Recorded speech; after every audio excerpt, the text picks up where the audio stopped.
I imagine a team full of ambition, one of the most talented rosters in the entire NFL, handing over a starting job in the offense, nothing less than the spot vacated by an all-pro star, to a player who in 4 years in the league has never even managed 40 receptions in a season, my friend.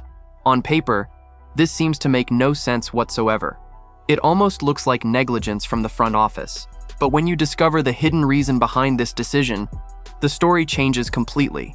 Because there's a very specific, almost personal reason that made the Eagles bet on this name. And it's a reason most fans still haven't understood. If you're a die-hard Eagles fan, hit that like button right now and subscribe to the channel, because today I'm going to explain why a signing that looks lukewarm at first glance might actually be one of the smartest, most calculated moves of Philadelphia's offseason. You're going to understand that sometimes what separates a player from failure and success isn't talent, it's opportunity. And this guy just got the best opportunity of his life. Let me set the scene. With A.J. Brown's departure to New England, the Eagles were left with a huge hole at the second receiver position, the one who plays alongside Devonta Smith. And then came the interesting part.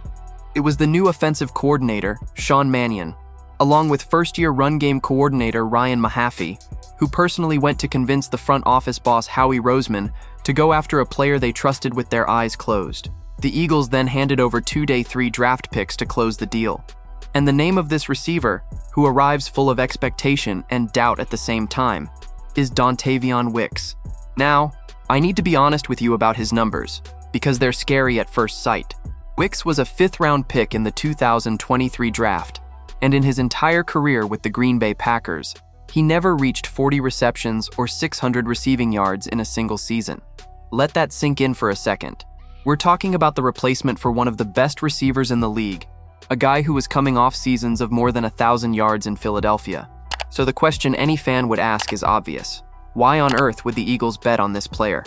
And this is where the secret to everything lives. The answer comes down to one word: trust. Both Sean Mannion and Ryan Mahaffey were in Green Bay during 2 of the 3 years Wicks spent there. In other words, these 2 coordinators aren't betting on a name off a spreadsheet, on a player they only saw on film. They know Wicks up close. They know exactly what he's capable of doing. They know his work ethic, his personality, the way he trains. Wicks himself was transparent about this. He said he built a strong relationship with both coaches back in Green Bay, and he acknowledged that it was precisely that relationship that was the big reason they bet on him and brought him to Philadelphia.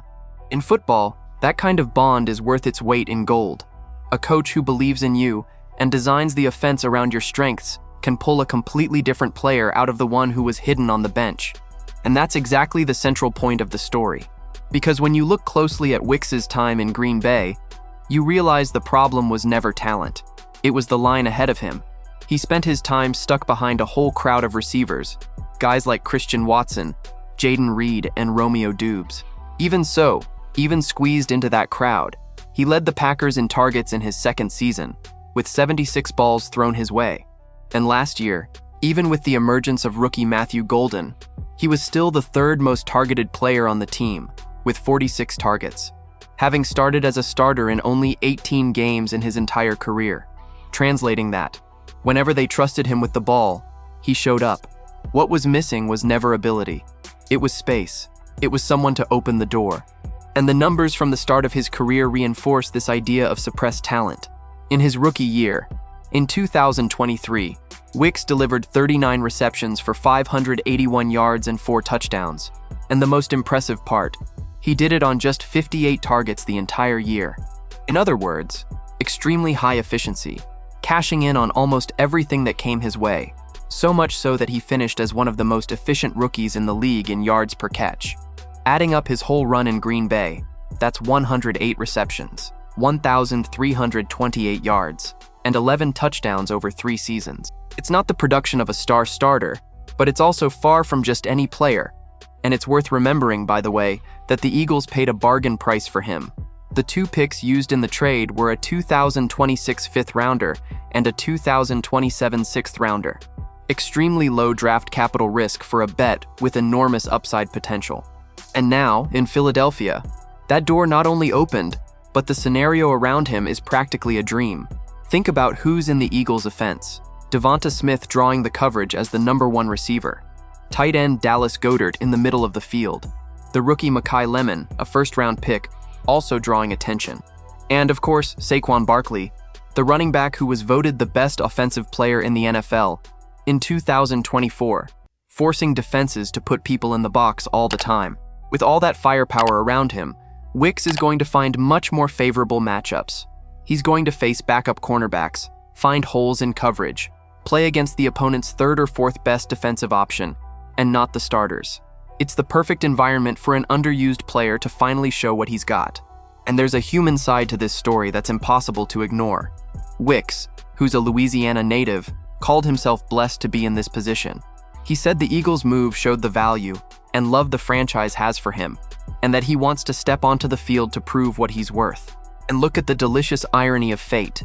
It was against the Eagles that Wicks's 2024 season ended, when Philadelphia beat Green Bay 22-10 in the wild-card round, in a game that kicked off the team's march toward the championship.